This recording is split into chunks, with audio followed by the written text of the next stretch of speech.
Вітаю, друзі! Я думаю, що ви всі вже бачили оцю новину. Скорочення постачання антибалістичних ракет може бути способом тиску на Україну. Зеленський. Так, Володимир Зеленський припускає, що скорочення партнерами поставок антибалістичних ракет може бути способом тиску. Цікаво? А ви не здивовані, що це вже не перший випадок, коли Зеленський намагається перекинути відповідальність себе на інших?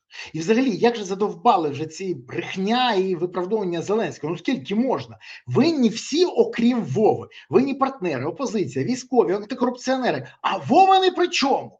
І мовчить Вова про те, як зняв Залужного, як напиздюкав про 3000 ракет до кінця року, про двушечку на Москву, мовчить. А ще мовчить про те, хто такий Вова, для якого будують дім в династії поряд з Єрмаком, Міндічем та Чернишовим. Володимир Зеленський, то може ви знаєте, хто такий Вова і де 3000 ракет? Чи це партнери будують дім в династії, не дали зробити 3000 ракет, які ви пообіцяли, ви з трибуни Верховної Ради? І це робиться теж, щоб тиснути на Україну. Ну скільки можна брехати і на інших перекладати свої факапи? Володимир Зеленський, давайте чесно, може варто припинити скиглити і брехати? Може час підняти свою царську дупу і замість чергового рукопотискального та обідопожирального турне політити до Пакистану або Південної Кореї і домовитись про купівлі ППО та балістики там?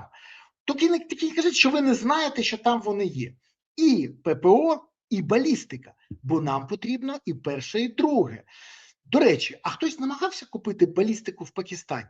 Там вистачає того, що нам потрібно, від Газнаві до Абдалі, від Шахін-1 до Шахін-2, і чи це не можуть домовитися? Так звертайтесь, і я дам тих, хто може, більше того, хто вже домовлявся і допомагав. І в Пакистані теж. Забули про снаряди? Так це теж було. А в Південній Кореї взагалі хотіли тільки танки купити. Про ракети, балістику або ППО там взагалі ні з ким не говорили. Ну, давайте відверто. Ви чому не хочете це зробити? Це ж Україні потрібно. Чи вам це не потрібно, а хочете чогось від Фаєрпойнта? Так ми вже пам'ятаємо тих 3000 ракет від них. До речі, де вони? Чи це лобіювання власних інтересів, щоб освоїти це бабло? І, до речі, чому досі не домовились з Північною Кореєю, Південною Кореєю, вибачте, про їх ППО, КМСАМ і ЛСАМ? Може тому, що перемовником був Умєров і його послали звідти з його пропозиціями? До речі, ці системи успішно проявили себе у Перській затоці. І це вже причина, чому ми повинні починати намагатися хоч би їх отримати, а потім і отримати, бо якщо нічого не робити, не отримуємо результат. Взагалі задумайтесь про те, що Іран перебуває під санкціями вже 42 роки і виробляє купу балістичних ракет. Бідна, голодна Північна Корея, яка перебуває під санкціями вже 40 років, випускає балістичні ракети з дальністю польоту до 6000 кілометрів. Навіть Кремль під санкціями зумів не лише наростити виробництво балістичних і крилатих ракет, а й побудував та масштабував виробництво шахедів на своїй території. А Україна під керівництвом шоумена, завгоспа, Міндіча та Слуг змогли побудувати лише корупційні схеми і династію. Це пріоритети? Може в цьому причина? Є таке правило. Бажаючий шукає можливості, а не бажаючий шукає виправдання. Всі ці виправдання Зеленського вже втомили. Нам потрібні рішення, а не виправдання. Тож працюй, Вова, працюй! А взагалі, що треба було робити, щоб отримати Петріоти?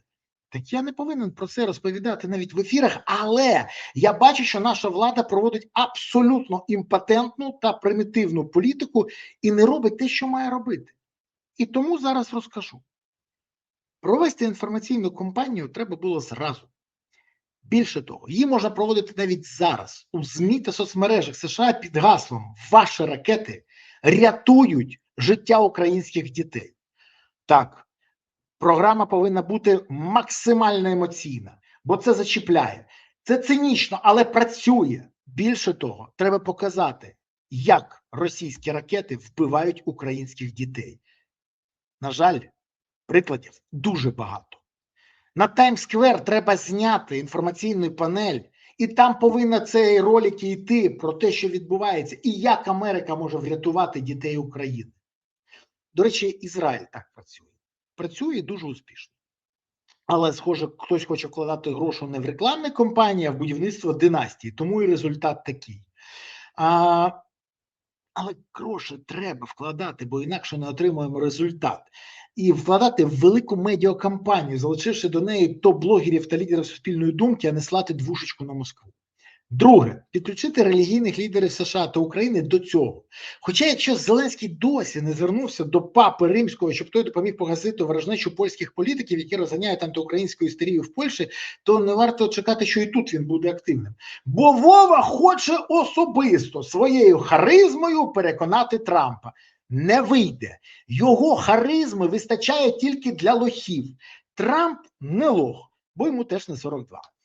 Третє. Треба часу вже підключати лобістів в Україні. До речі, за каденцією, коли ще була послом Оксана Маркарова, я запропонував їй підключити до просування інтересів в Україні представників єврейської громади, релігійної громади, які готові будуть допомагати.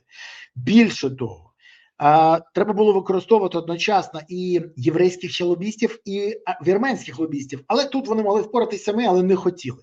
Так от, релігійна громада готова була, єврейська релігійна громада готова була допомагати Україні. Маркарові це сподобалося. Але не було погодження з Офісу президента. І досі, до речі, немає. А я тоді з ними домовився про це. Ну, це показує пріоритети, кому що потрібно. Не знаю. Це взагалі лише перші кроки, які треба було робити, і їх варто було починати робити раніше. Хоча і зараз, відверто, ще не пізно. Бо війна не закінчиться зараз, як розповідає вам Зеленський, вішує локшину на вуха. До цього ще варто додати дипломатичні, політичні інструменти і багато іншого. Але варто припинити хибно вірити і сподіватися, що Зеленський зможе своєю харизмою переконати Трампа. Не зможе, а ракети нам потрібні. Не харизма, а ракети. Тому треба їхати в Пакистан, в Південну Корею, до Трампа і працювати, а не на обіди і фоточки, для фоточок їздити. Тож пасивна, імпотентна позиція влади тут нам не допоможе. А нам потрібні ракети, нам потрібно ППО, нам потрібна балістика, щоб бити по Москві. Або робити такий ракетний щит, щоб Москва припинила бити по Україні, розуміючи, що прилетить у відповідь. Бо 3000 ракет немає. Навіть 3000 дронів одночасно Зеленський не може запустити по Росії. Чому? Ну тут все як завжди. Чому бідні? Бо дурні. Чому дурні? Бо бідні. А тут чому немає? Бо корупція. Чому корупція? Бо немає. На жаль, інших варіантів поки що не існує. Або ми працюємо і отримаємо, або ми чекаємо і не отримуємо, як зараз. Зеленський обрав чекати. І я пропоную рішення. Зеленському обирати, що робити далі. Хоча він же вже обрав. За те, що я кажу, він накладає на мене санкції. А за те, що робить Стефанішина або Єрмак, він їх намагається врятувати від НАБУ. З ними не вийшло. Зі мною теж не вийде. До речі, єдине запитання, яке в мене є, а яка справді мотивація Зеленського? Бо мені здається, вона точно не перемога над Україною, над Росією. Бо програш України для Зеленського не катастрофа. А якщо війна буде тривати і перемоги не буде, то він уникає відповідальності за всі свої злочини і порушення Конституції. Задумайтесь про це, бо це лежить на поверхні. Дякую, що дивилися, дякую, що підписалися, поставили вподобайки, прокоментували і поширили відео. Окрема подяка за те, що підтримуєте ЗСУ. Донатите на ЗСУ, приєднуйте ЗСУ і допомагаєте ЗСУ. Не будьте як Зеленський, Єрмак, Міндіч, Стефанішина і інші. Не займайтесь корупцією, а займайтесь допомогою ЗСУ. Тоді у України буде гідне майбутнє і перемога. Дякую вам. Па-па.